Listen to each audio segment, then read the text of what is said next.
Welcome to Are We the Only Ones? I'm Kathy, and today I'm going to talk about grief. Now, what inspired me to talk about grief?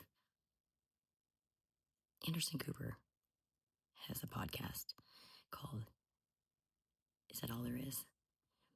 And it's based on a song that him and his mom used to listen to right before she passed away.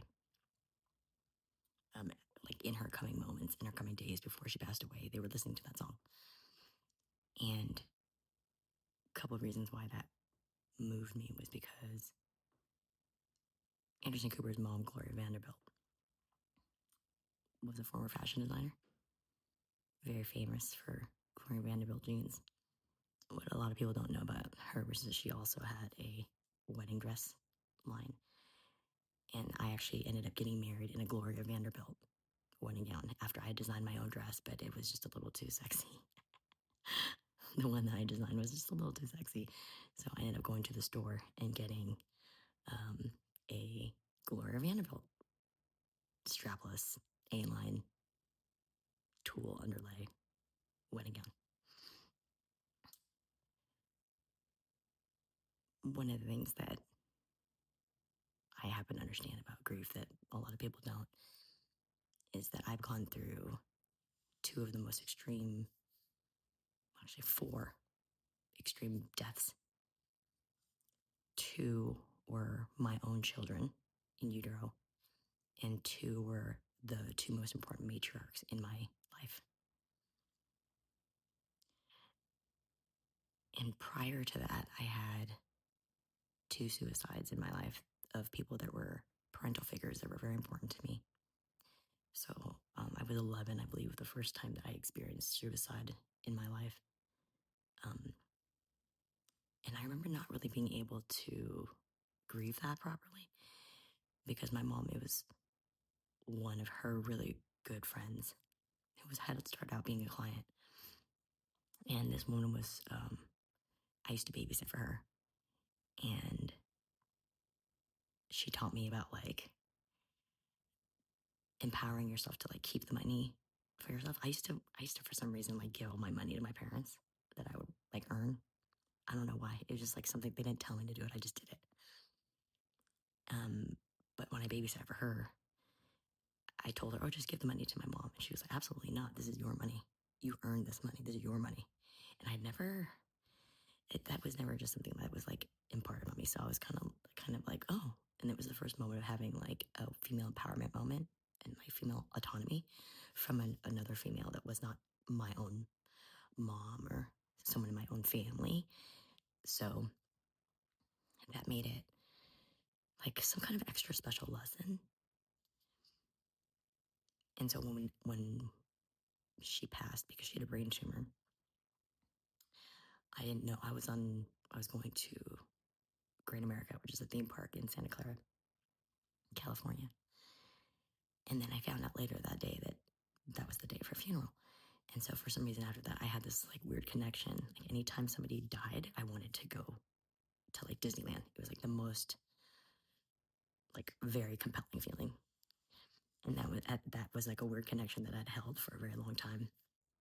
And I think even until this day, because when my mom passed, I was at Disneyland. Even that was also her favorite place. But I would go to Disneyland and try to be close to her because she was in Vietnam when she was, when we knew for 20 days that she was like slowly dying from COVID. And I would just be, on the phone. She was in a coma and we would watch her just like listen to music. And it was so painful. It was also so far away and I couldn't do anything. And I had also had a difficult relationship with my parents. I love my mom. My mom loved me. That was not really, the pain was not between us as much. It was between the distance that was caused between just like my dad and me. Like we love each other, but it's sometimes you just have difficult relationships. You can love people and not be able to communicate. You can love each other and like hurt each other, right? And sometimes it's best to like not be around each other, but you can still like every once in a while just say, hey, I'm thinking of you. Hey, I love you. I miss you. You have an open invite, but you just don't, And So it created a lot of space. And there was also like things that had happened that were traumatic for me. And they just didn't know how to comfort me. And so it took a long, and I also have my own way of healing. So, and it could be because from when I was young, when two important people in my life committed suicide, I didn't really have like closure in the same way, or like I didn't get to go to their funerals because like either I just never got relayed the final information, or generally that's usually it. If I don't get relayed the final information, like where the funeral is, or and I can't go, then I can't make it, and then I don't have the closure that a person would have. But I don't think you really have closure from death because you always miss that person. If you love that person, you never have closure. The reality is that you miss them forever. And that's a good thing. That's a really good thing to miss somebody forever. That means that the love that they gave you and that you shared between you was of like a divine nature because it lives on, right? So it doesn't end when they leave the earth, which means it's more like divine in that sense. And now, like, one of the other things, when my first really painful death experience that I actually had to I had to grieve when like, there's certain deaths where like you, they're outside of yourself enough that you can compartmentalize them and move on over months. Then there are deaths that you can't compartmentalize because they're like a piece of you. So generally somebody like your own child or your parent because they made you, or a grandparent because again, you're within a couple generations of bloodline. So the closeness, like the reality is like you're close. That's just the reality. And what ends up happening, sometimes like you have a physiological response that you can't even control from the grief. So that's what I learned when I had the loss of my first baby was at 28 weeks. And he was a stillborn, and it was complicated because it was the same day that I had this like dream job interview at this very famous design house as like the dress design director was the position I was interviewing for. And, they didn't know I was pregnant. So when I came in for the interview, they were like, oh, okay, come on in. And we had a very quick interview. But what they didn't know was earlier, before I walked out, I had noticed like signs that there's something wrong with my pregnancy. And for you that don't know, it's usually like a dark spotting is a sign that something's very wrong. So you have to go to the hospital immediately. But I had this interview that was like for my dream job, and I really needed this job. And it was just my dream job. I was a couture designer. I wanted to do dresses, evening wear. I had worked in celebrity red carpet gowns, so this was my dream job, right? And my plan was to like have the baby, nannyfy, just nanny up, and go get and if I had gotten that job, I was gonna just literally dive into that job and never look back. And the crazy thing was, there was something very meaningful about that all happening at one time. My lifelong dream collapses at the same time that like my oldest baby, my first experience with a baby, is also not going to make it. And so what it did was also like mentally transform me in a way that I did not know. Because prior to that, I'm Gen X, so I'm a latchkey kid, and I grew up in a family where like they worked. Everybody in my town in Los Altos that I grew up with, whenever I still see them, like, oh, your parents always worked so hard. The hard work is parents. And so I had always prioritized that work would be before family. I mean, it's for family, but everything in my life for work, for my parents' work, for my husband's work, has always come before me. I've always put it ahead of myself.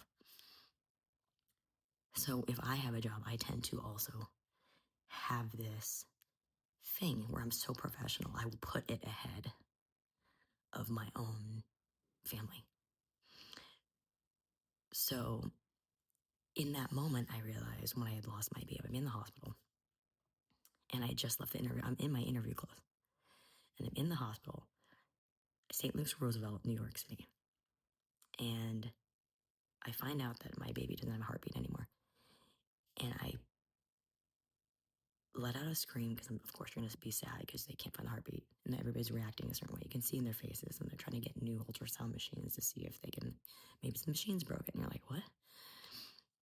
But then I was also aware of the other mothers in there, and I didn't want to scare them and have that affect their baby. So I was trying not to be like loud in my sobbing, you know.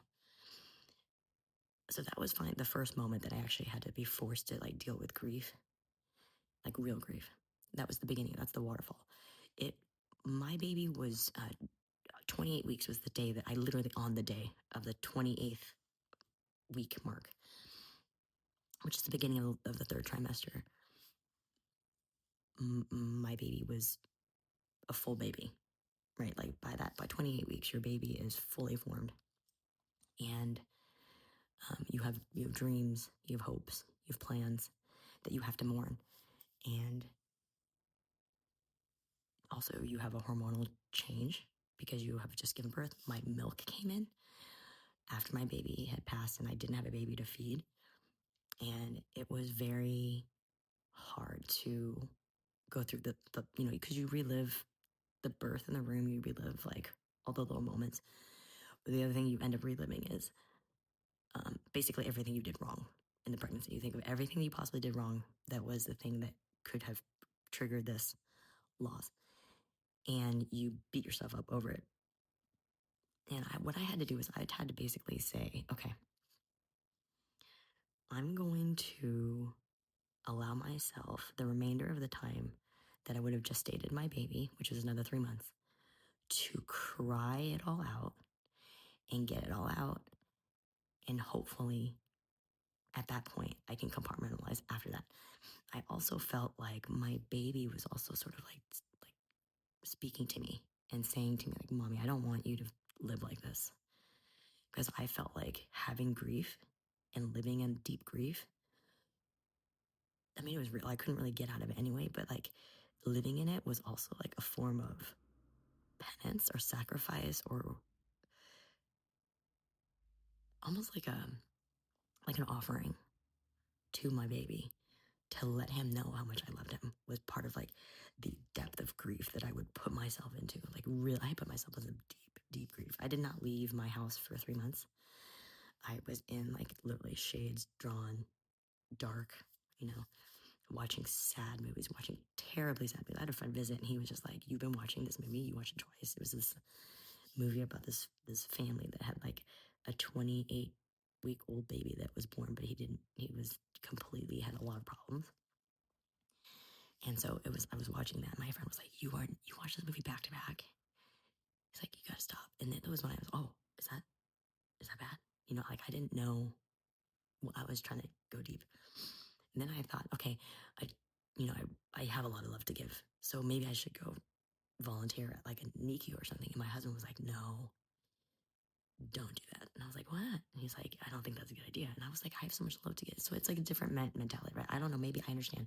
Maybe some women like don't do well in there. I would have been fine, but it's okay. Like in hindsight, I know I would have been fine, but I understand why people were like, my husband was like, maybe don't go to a NICU, So then after that, yeah, I remember, here's the irony.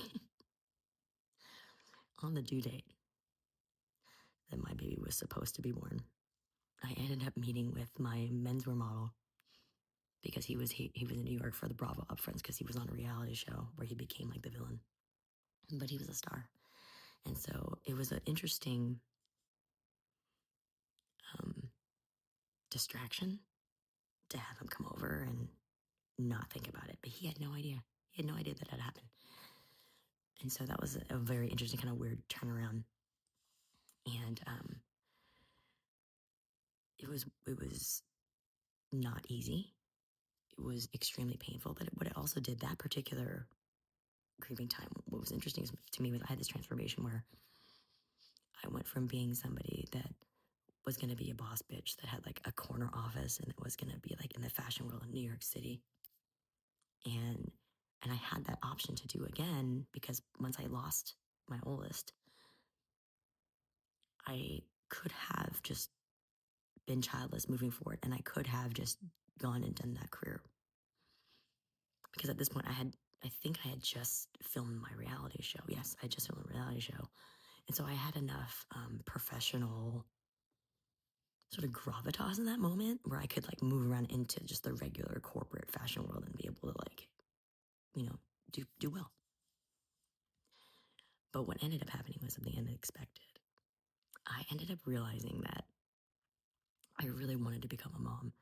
And I also learned about myself that for me personally, I realized for me personally that the dream to have a career first over family was a lie because my body was only able to have a baby really, really well, like in my younger years. So then I realized like, having a child was a priority over getting a career back.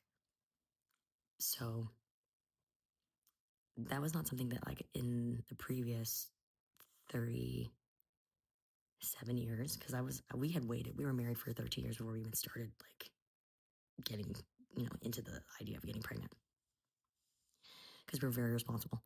And so for me, it was a very different idea to be like, I want to have a baby. I'm going to actively try for a baby. We're going to actively be parents that are present and home. Like I transformed into a completely different person because that was not who I was at all.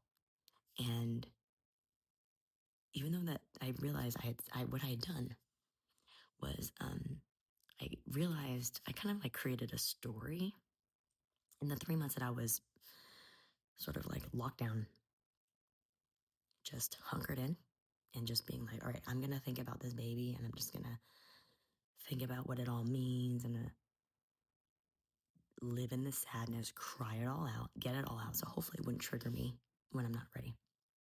Now, actually, that didn't really work because after those 3 months, I ended up meeting with a friend who was a friend that was like a friend, but like a work fashion friend. But the problem was like, I knew that I didn't have like the same kind of like safety boundaries with this person. And this person was going to ask me about my loss. And I all of a sudden get off the subway and I start having a panic attack thinking about having to talk about this in public at a restaurant in like New York and like breaking down in tears. So I have a panic attack just thinking about it. And I'd never had a panic attack in my life prior to that, like a real one. Okay, so when people talk about, I'm having a panic attack, it's really funny colloquially to like talk about things like that. Like I'm OCD. Like my grandmother was actually OCD where she had to wash her hands 5 to 10 times and to the point where she had cracks in her skin because it was like so dry from the soap. That's OCD, like real OCD. So when I had a real panic attack where literally your chest starts to get tight, like you feel almost like itchy chest, but it's a tightening. And then you feel like you can't breathe and you feel like you're going to have a heart attack. And I felt like I was going to faint. So I had to sit down. And the scary thing is my husband was on the subway when he sees me off and he sees me have this panic attack and almost like pass out. So he was definitely like concerned, but I made it to see that person. And then we ended up not going to a restaurant, but talking about it inside their apartment.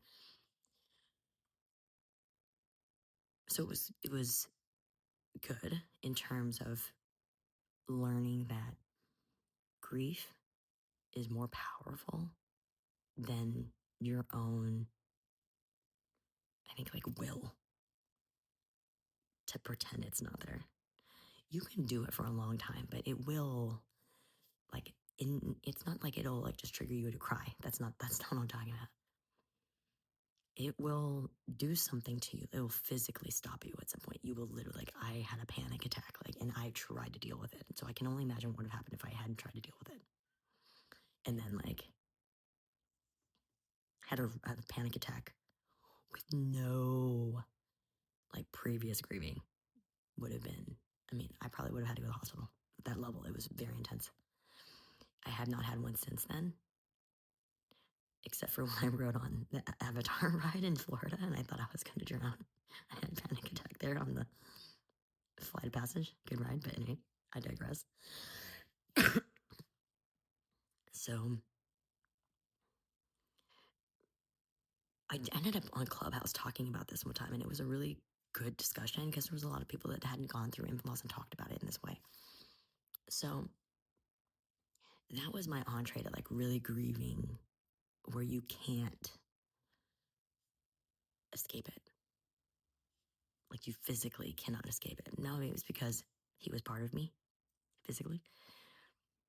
But there was like this other thing that I like learned that I transformed into a different person too, because then I realized I had this growth where I believed that my baby that was conceived but did not make it was sent here to me to teach me what it meant to be a good mom and to transform me into the mother that I was supposed to be, instead of this mother that was like a badass boss bitch in a corner office in New York, with nannies. And so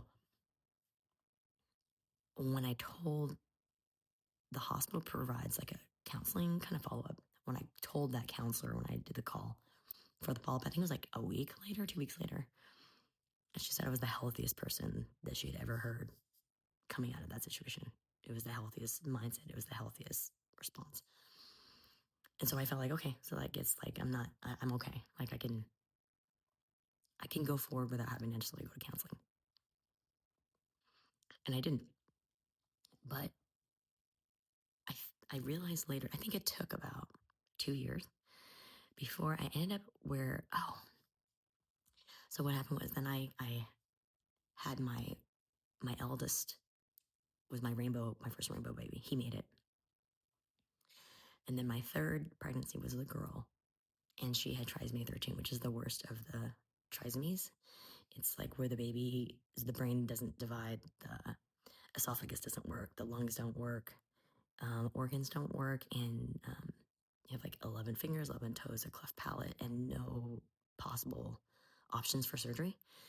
So those babies always either starve to death or they suffocate to death because you can't operate and you can't help them.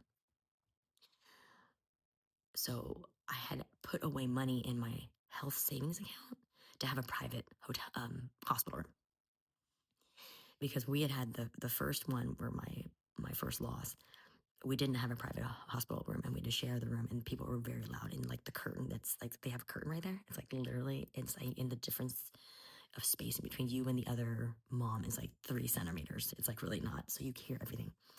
So after that, we decided to only do private rooms. So I put away, I believe it was $1,800 per night. So we put away for 2 nights. I think it was $3,600 that we put away in this health benefit account. But you can't take it back out. So when our third pregnancy didn't make it, we had all that money. So then my husband said, why don't you go to a therapist? Like, we have this money, just use it or else we'll lose it. So then I go to an actual therapist.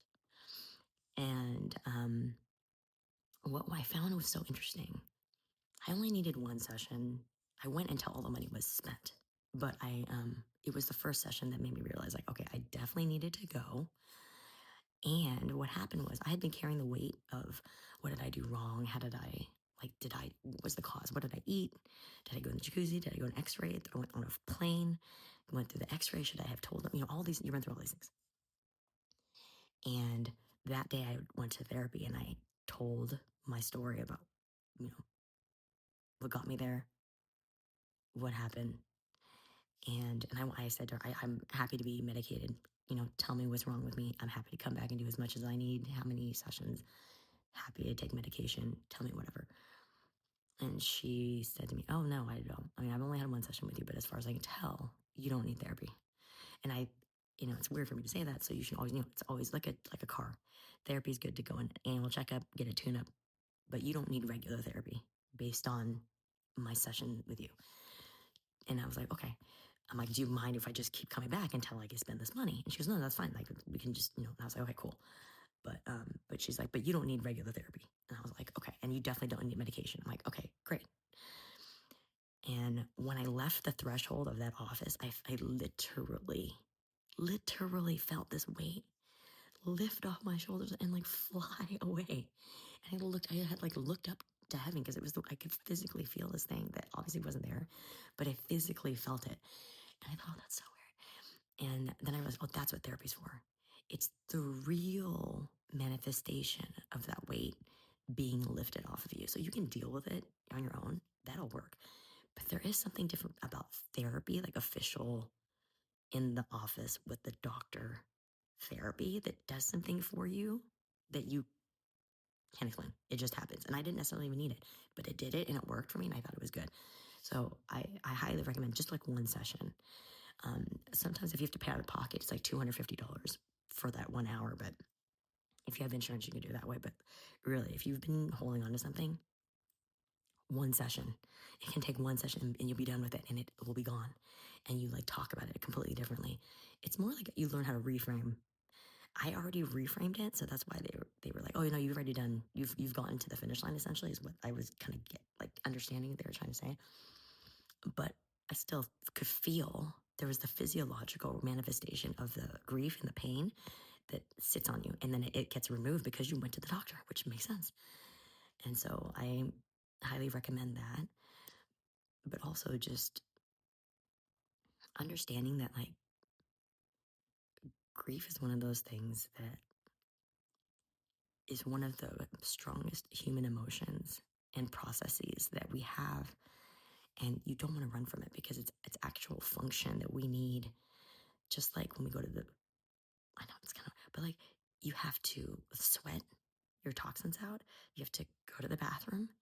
You have to excise any mental toxicity that you've had from being hurt by other people, things that you've done yourself that you feel bad about, any of those things. You should go and sort of like excise that out by going to a therapist. And then it helps you grieve in the future too, because what happens is that you can tell other people and it helps you process your grief by helping other people process their grief too. That's one of the other things that I learned and all of that, because I created I ended up naming us the Angel Moms, but I created this like network of women that we all met on, it was called Baby Center was the original website, where they had like a loss area for women that had it in the second or third trimester losses. And we met on there, and then we formed a separate group off there, and we became online friends. And I found that having a community of people that you could talk to, because this is before the silence was broken. It used to be very taboo. So before this movie Return to Zero, that we all were sort of a part of in a way, because some of us actually donated to help finish the film. It helped break the silence so that women could start talking about infant loss, miscarriage, all of that, because before that it was considered like very taboo, in the sense where like if you talked about it and you're a woman, like everybody thought you were crazy, like you were batshit crazy if you talked about it. And I remember going through and going, hold the fuck on. This patriarchal society fucking sucks. How could I be crazy because I'm mourning the loss of a baby? You're the crazy ones because you're thinking I'm crazy for mourning the loss of a baby. Like, the fuck you talking about? So there's so many things that, you know, when you're able to, and I had the privilege of being able to grieve because my husband was working and he was able to help at that time. But grief is one of those things, it's forever. Like another example is, so those were my children that I had to grieve. And I thought that was the worst possible type of grief that I would ever have to experience. But losing a parent and a grandparent that you really care about, that was a whole nother level. So I'm going to talk about that on my next one, because I'm hitting almost like 30 minutes now. So tell me what you think about this. This is also like a mini series about grief. And if you have someone that you know that has suffered infant loss or miscarriage and they haven't been able to grieve, you know, maybe share this with them, this episode with them. And for those of you that have friends and don't know how to comfort them, let me give you a tip. Do not send flowers, because flowers die. I was fine with flowers, but a lot of people aren't. Maybe baby showers for some people aren't really great to be invited to. But definitely call and just sit and ask them what the name of the baby was so that they can say the name of their baby, so that they can speak that name into existence. And someone can recognize, as long as some people recognize that that baby exists, that's really that's like the greatest gift that you can give to someone who's mourning their loss, and let them talk about it. Bring food, bring comforting food. If they smoke weed, bring a lot of weed. If they drink, don't bring champagne, but just like, how can I be there for you? What can I do? And that's the best thing you can do. All right. So until next time, if you have any questions, or if you want feedback, or if you even want to have somebody who's going through this connect with me, have them reach out to me. Because believe me, I didn't just suffer one. I had to deliver a stillborn, and I had to deal with having an abortion because I didn't want my third baby, who was a girl, to suffer. So I've been through a lot of the gamut of it. So if you have anybody that you need to talk to about it, happy to talk to you. Happy to talk to them. Hit me up. All right. Until next time.